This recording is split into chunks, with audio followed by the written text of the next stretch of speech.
પંચમહાલ જિલ્લાના શહેરા તાલુકાના વાઘજીપુરા ગામે આવેલ શ્રી સ્વામિનારાયણ મંદિરમાં શિક્ષાપત્રી દ્વિશતાબ્દી મહોત્સવ અંતર્ગત ડ્રાયફ્રૂટના હિંડોળાની કલાત્મક સજાવટ તેમજ શ્રી સ્વામિનારાયણ બાપા ચરિતામૃત સાગર સંસ્કૃત ગ્રંથની પંચદિનાત્મક ચતુર્માસ શ્રાવણ માસની કથાનું ભક્તિભાવપૂર્વક આયોજન કરવામાં આવ્યું હતું। સાથે સાથે મંદિરમાં ડ્રાયફ્રૂટના કલાત્મક અને મનોરમ્ય હિંડોળા સજાવીને સ્વામી બાપાને બિરાજમાન કરીને ઝુલાવવાનો લાભ દર્શનાર્થીઓએ પ્રાપ્ત કર્યો હતો। આ અવસરે સંતો તથા હરિભક્તોની ઉપસ્થિતિમાં ચાતુર્માસ કથાનું આયોજન પણ કરવામાં આવ્યું હતું। ચાતુર્માસ કથા પૂર્ણાહુતિ પ્રસંગે શ્રી હરિકૃષ્ણ મહારાજ ગ્રંથ તેમજ કથાકારનું પૂજન અર્ચન કરીને આરતી ઉતારી હતી। ત્યારબાદ સૌએ ભક્તિભાવપૂર્વક મહાપ્રસાદનો લાહવો લીધો હતો।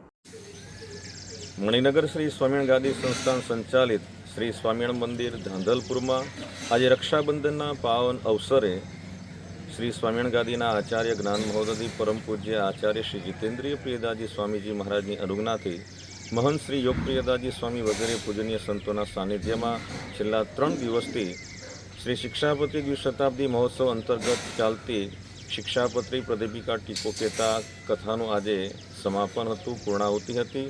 સાથે રક્ષાબંધન પર્વ છે ત્યારે મોટી સંખ્યામાં હરિભક્તો ઉપસ્થિત રહી પૂજનીય સંતોના વરદ હસ્તે રક્ષાસૂત્ર બંધાવ્યું હતું અને સાથે સાથે આજે હિંડોળાની પણ સમાપ્તિ કરવામાં આવી હતી। જય સ્વામિનારાયણ।